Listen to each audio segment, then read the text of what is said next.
Hey everyone, welcome to another edition of Stormy Weather.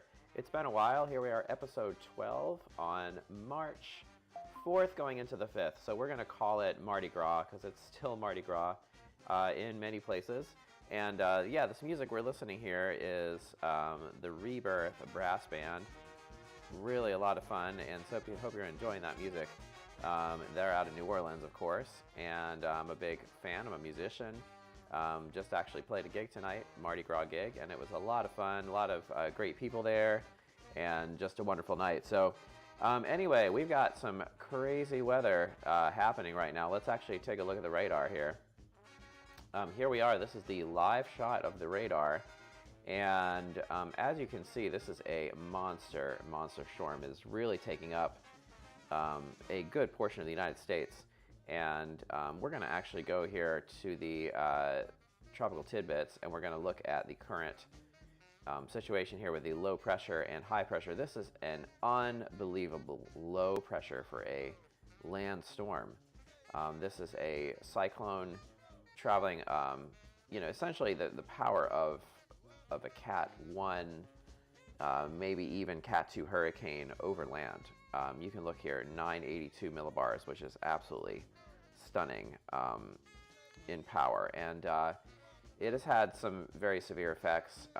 We've had a lot of severe weather and wind as this storm has made its way through. So I'm not going to play the sound, but I just want to look at some of the images here from Fox News and Fox Weather. And as you can see here in Texas, just incredible winds, absolutely astonishing. I think one of the things people forget is wind and rain. Winds and flooding can bring way more damage than, say, one tornado or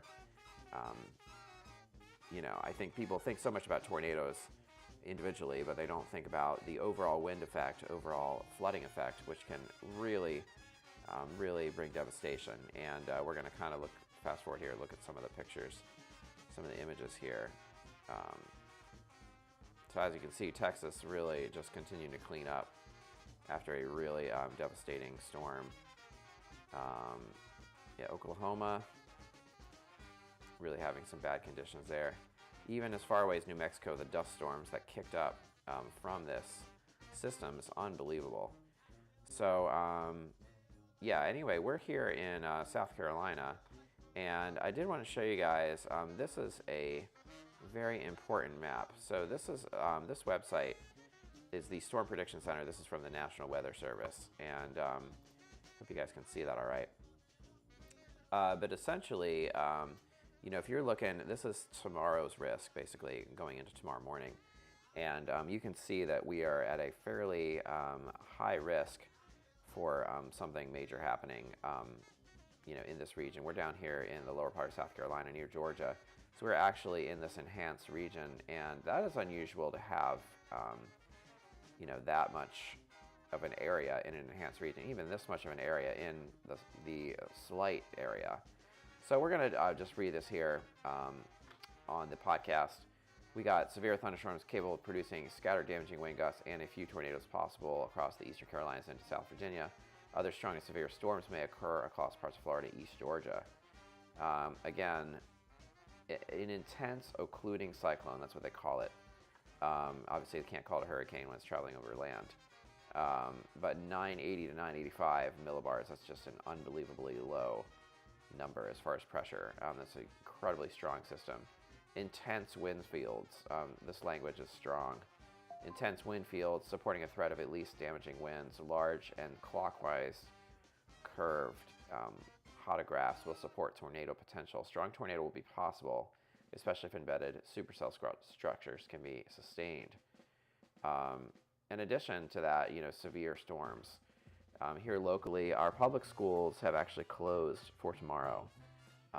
Anticipating this severe weather, I think really the main reason they're closed is the wind threat. And anyway, we're going to look here at a couple other things.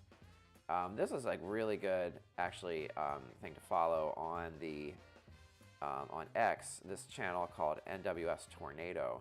This is the National Weather Service, just specifically, not even for a specific region of the country. This is really for all the country. I'm just going to refresh this page and see what we got here.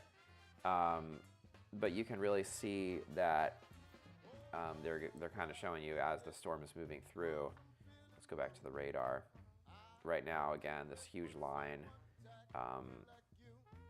This is the radar. Let's go up to the moment. Right now, the huge line approaching. Looks like Pensacola, Florida. We're going to zoom in here. Yeah, approaching Pensacola. That looks like a very strong cell.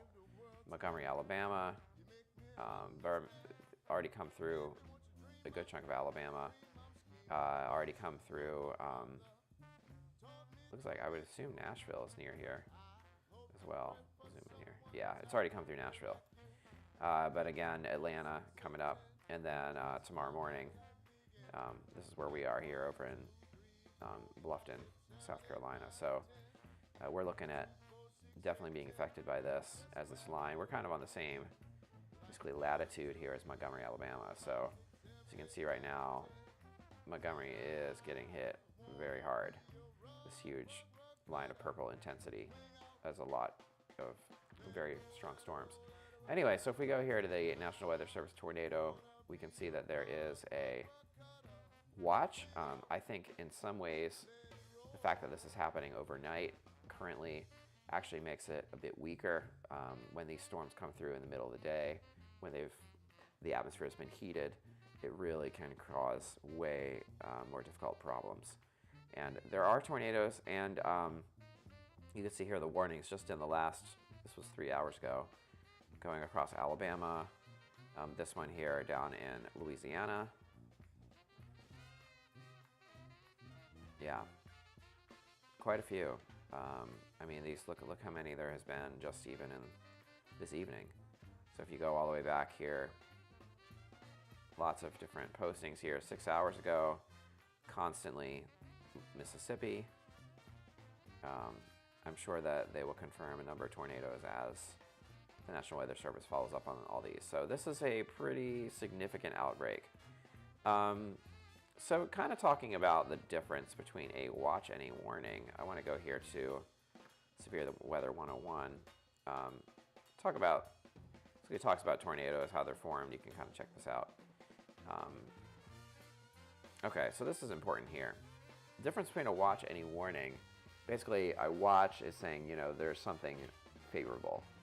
And they try to keep these definitions consistent so that, you know, people don't become numb to the seriousness of what's happening. So if it's a watch, it really means you got to have kind of an awareness, be checking your phone. If you have a weather radio, you might want to have that on. But when we hit a warning, that means either they have spotted a tornado or there is a significant supercell capable of producing a tornado coming through. And as this technology has gotten more and more accurate, you know, take this seriously. When these are issued, you should not be out driving. You should not be out, you know, trying to go to work. You know, my son was actually talking to me earlier today, and he said, you know, what if we're in the car,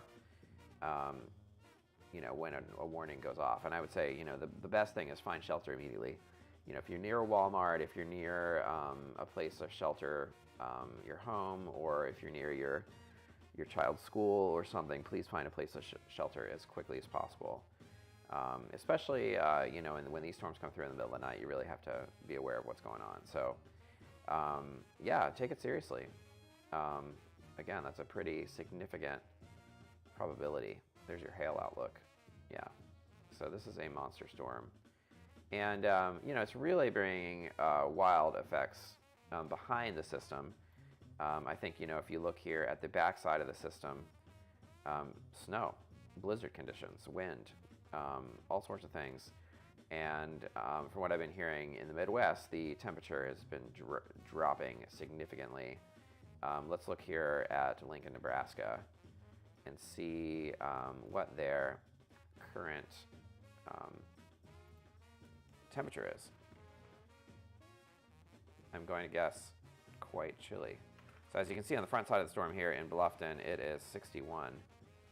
And in Lincoln, Nebraska, yeah, blizzard warning, 28 degrees. We can read through this real quick. But yeah, you can see snow, winds of 65 miles an hour. I mean, this is the backside of the storm, which is unbelievable. So, yeah, even as far away as Nebraska, you shouldn't be out really traveling at the moment. Hey, I'm just a fan. I'm not an official meteorologist, a musician, and a weather fan, so take it for what it's worth. But yeah, my recommendation is don't be out there traveling. Anyway, just a quick word. I want to make sure that if you're enjoying this program, if you're enjoying the Stormy Weather podcast, you can just Venmo at Bear Notch Studios, even $5, $10. You know, we're not a large operation, but hopefully wanting to check that out and get things more involved and have lots of things we can offer everybody and do this more often. So yeah, if you enjoy this, you can Venmo $5, you can Venmo $50, you can Venmo $500, and that would all go to supporting this podcast and this operation. So hope you're enjoying this from Bear Notch Studios. Hey, just a fun thing before we look at the national forecast. You know, this is Mardi Gras, and well, it is at least in the Central Time Zone. Here on the East Coast, it's technically Ash Wednesday at this point. But yeah, Mardi Gras in New Orleans. So if you are in New Orleans, an absolute must, is to go to this spot. I'm going to put this here on the screen. And this is a spot you must go to. I have been there before. Café du Monde. And I apologize to the French speakers. I know I did not say that correctly. But you must have the beignets. This is just kind of a bucket list thing you have to do. It's extremely messy, so just know that going into it. Just have some beignets, have some coffee. It's iconic. You got to do it.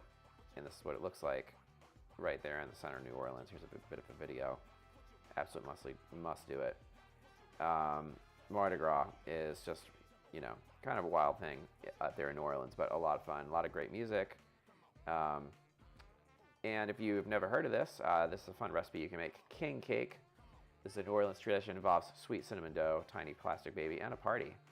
This cake is baked with a tiny plastic baby hidden inside. Whoever gets the slice with the baby in it has to host the next party. Sprinkle with purple, green, gold sugar, decorated with pecans, candied cherries, and this is what that looks like. That looks delicious. So, yeah, if you've got a king cake that you have made for Mardi Gras, you know, send it in.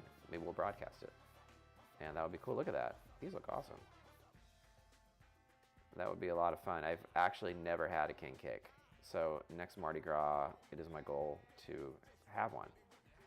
So, again, support the broadcast, and we can make king cakes here at Bear Notch Studios.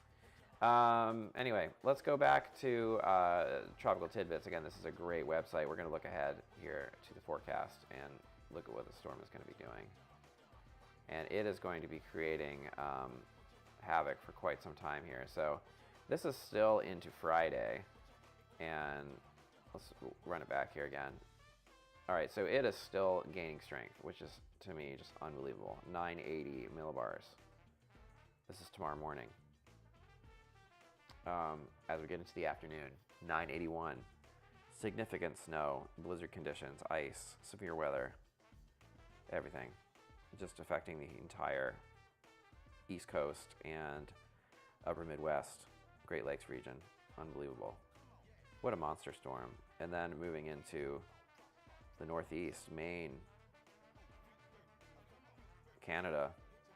Another one coming behind it, not really that strong. I mean, kind of at, you know, this is a typical smaller storm. High pressure building into the west.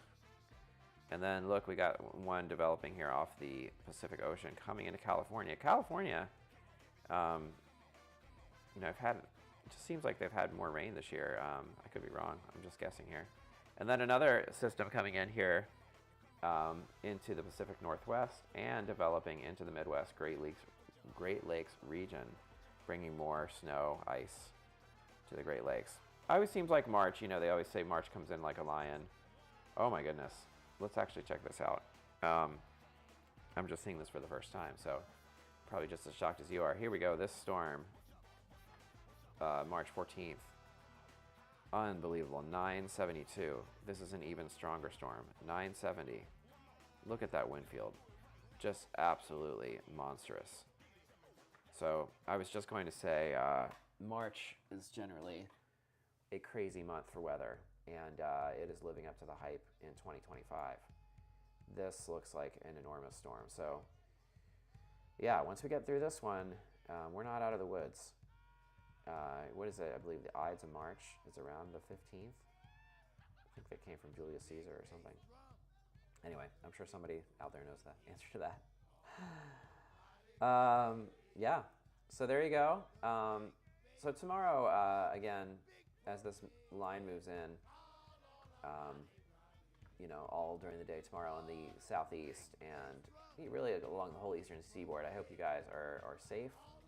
I hope you guys are paying attention to weather and really making sure you take care of your loved ones. So have a great night out there.